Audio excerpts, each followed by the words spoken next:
Hello बच्चों, let's read the following question. Directions. Each of these questions contain two statements. हमें question में two statements दिए गए हैं, that is assertion and reason. Assertion दिया है, reason दिया है, and each of question has four alternatives.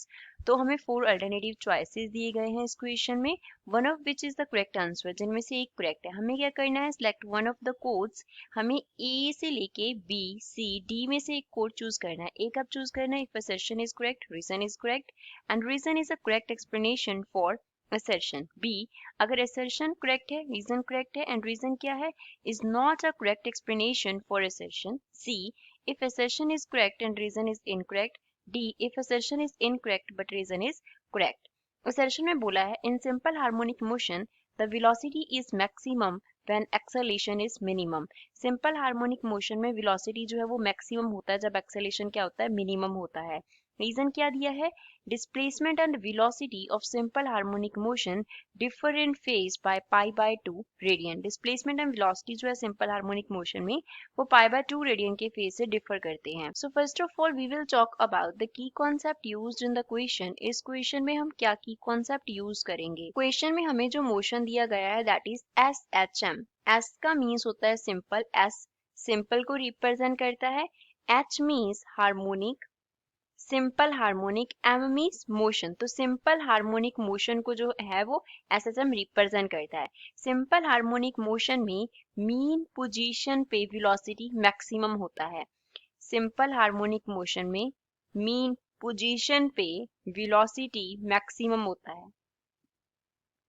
Velocity is maximum. और जब हम सिंपल हार्मोनिक मोशन में डिस्प्लेसमेंट की बात करते हैं तो डिस्प्लेसमेंट को कैसे रेफर करते हैं. जो फर्स्ट कॉन्सेप्ट हम यूज करेंगे ये वाला सेकंड है, डिस्प्लेसमेंट. तो डिस्प्लेसमेंट को किस इक्वेशन से रिप्रेजेंट करते हैं, सपोज एक्स से हमने रिप्रेजेंट करना है तो ये होगा ए साइन ओमेगा टी के इक्वल. अब यहाँ पे जो ए है वो रिप्रेजेंट कर रहा है एम्पलीट्यूड को. ए हियर इज एम्पलीट्यूड. अब क्वेश्चन को सॉल्व करते हैं. क्वेश्चन के असर्शन पार्ट में क्या बोला है कि एक्सेलरेशन जो है वो मिनिमम होगा जब वेलोसिटी मैक्सिमम होगा. अब मीन पोजीशन पे वेलोसिटी को v से डिनोट करते हैं तो उसका वैल्यू क्या हो गया, मैक्सिमम हो गया. और अगर हम एक्सेलरेशन की बात करें तो सपोज हमने एक्सेलरेशन को a से डिनोट किया तो एक्सेलरेशन क्या होता है, it is directly proportional to negative of displacement. Means इसका जो रिलेशन है वो क्या होता है, माइनस ओमेगा स्क्वायर एक्स होता है. अब यहाँ पे मीन पोजीशन की हम बात कर रहे हैं, वेलोसिटी कहाँ पे मैक्सिमम है, मीन पोजीशन पे. तो मीन पोजीशन पे वेलोसिटी मैक्सिमम है तो मीन पोजीशन पे जो डिस्प्लेसमेंट है एक्स नॉट वो कितना हो जाएगा, जीरो के इक्वल हो जाएगा. तो एक्सेलरेशन कितना हो गया, जीरो. तो एक्सेलरेशन का वैल्यू जो जीरो आया हमारे पास वो क्या हो गया, उसका मिनिमम वैल्यू हो गया. अब यहाँ पे नेगेटिव साइन जो है वो डायरेक्शन को रिप्रेजेंट करता है, लेकिन हम मैग्नीट्यूड की बात कर रहे हैं. मैग्नीट्यूड में एक्सेलरेशन जब जीरो होगा तब क्या होगा, मिनिमम होगा. तो सेशन में यही बोला है कि जब वेलोसिटी मैक्सिमम होगा तब एक्सेलरेशन जो होगा वो क्या होगा, मिनिमम होगा. और इनवर्सली हम क्या कह सकते हैं कि जब एक्सेलरेशन मिनिमम है तब वेलोसिटी मैक्सिमम है. तो सेशन क्या है, करेक्ट है. अब रीजन की बात करते हैं.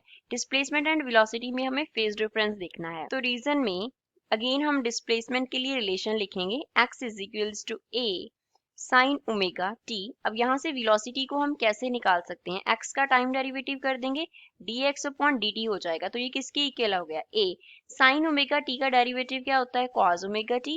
और ओमेगा t का डेरिवेटिव हमें देगा ओमेगा. तो जो वेलोसिटी है वो किसके इक्वल आ गया, a omega cos omega t के इक्वल आ गया. फर्दर कॉस ओमेगा t को हम क्या लिख सकते हैं, we can write it equals to sin omega t plus pi by 2.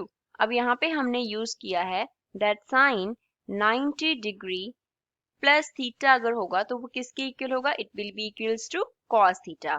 तो यहाँ से हम क्या देख सकते हैं कि x, जब हमने डिस्प्लेसमेंट लिखा x लिखा तो उसके लिए रिलेशन था a sin omega t. Velocity में sin omega t plus pi by 2 आ रहा है तो इन दोनों में कितना फेज डिफरेंस आ रहा है, फेज डिफरेंस कितना आ रहा है, पाई बाय 2 का. तो phase difference of pi by 2 is there in the displacement and velocity. That means जो हमें रीजन दिया है वो भी क्या है, करेक्ट हमारे पास स्टेटमेंट है. लेकिन ये रीजन जो है वो इस असर्शन को एक्सप्लेन नहीं कर रहा. तो हमारे पास कौन सा ऑप्शन करेक्ट होगा, second, that assertion is correct, reason is correct but reason is not a correct explanation for the given assertion. I hope you understood well. Thanks.